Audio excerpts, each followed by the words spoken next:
संध्या काल का अभिवादन। मैं विष्णुदत्त मिश्र।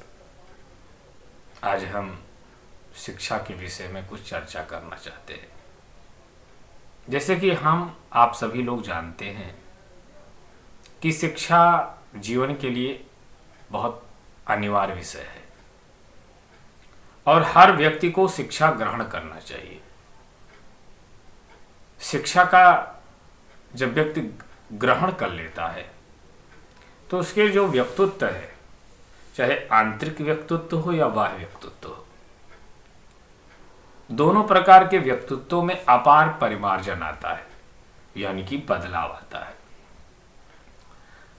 जब आप शिक्षा ग्रहण कर लेते हैं तो आपकी जो पर्सोना है, जो आपका व्यक्तित्व है, जब आप उसको प्रकट करते हैं तो समाज तुल्य होता है, समाज के लिए अनुकरणीय होता है। शिक्षा रटने का विषय नहीं है, एक डाटा नहीं है।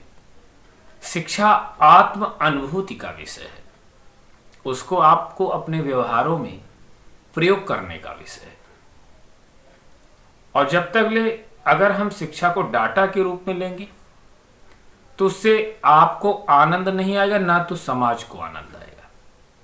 इसलिए हम यह कहना चाहते हैं कि आप किसी भी क्षेत्र का अध्ययन करिए, हर शिक्षा मानव कल्याण, जीव कल्याण का ही बोध कराता है।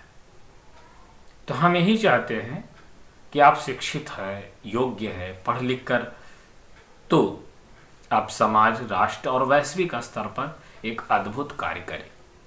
अगर आप ऐसा करते हैं तो आप राष्ट्र में चेतना भरेंगे, विश्व में चेतना भरेंगे और आपके व्यक्तित्व का बखान अंतर्राष्ट्रीय स्तर पर होगा। जहां तक मेरा मानना है कि आज तो लोग शिक्षा का संबंध सेवा से जोड़ देते हैं, अर्थात नौकरी से। ऐसा नहीं है कि अगर आप शिक्षित हैं, आपको नौकरी नहीं भी मिली है, आप किसी भी क्षेत्र में कार्य करेंगे तो उसमें अद्भुत परिणाम लेकर आप आएंगे।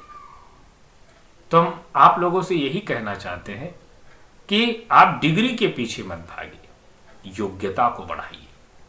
अगर आप योग्यता को बढ़ाते हैं तो आप में आत्मविश्वास, मजबूत श्रम शक्ति का बोध होगा।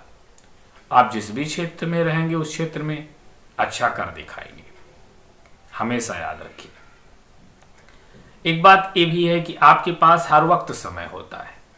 स्वामी विवेकानंद जी कहा करते थे, जीवन के अंतिम क्षणों में भी व्यक्ति अपने जीवन को बदल सकता है। तो ये मत समझिए कोई देर नहीं हुई है, बस शुरुआत करने की जरूरत है। एक मजबूत संकल्प लेकर और एक इरादा मजबूत करिए और जिस भी क्षेत्र में जाना चाहते उस क्षेत्र में जुट जाइए, लेकिन उस क्षेत्र का शिक्षा सरलतम रूप से धारण करके समाज उपयोगी बनाइए, न कि अनुपयोगी बनाइए। अगर आप ऐसा करेंगे तो आपको जीवन जीने का अपार आनंद की अनुभूति होगी। मैं यही एक बार फिर कहना चाहता हूँ, आप पढ़ लिख कर राष्ट्रीय, अंतर्राष्ट्रीय स्तर पर कार्य करिए ताकि विश्व कल्याण हो, जीवों का कल्याण हो और सबका कल्याण हो। आइए सब पढ़े, सब बढ़े। इसी के भाव के साथ मैं अपने वाणी को विराम देता हूँ।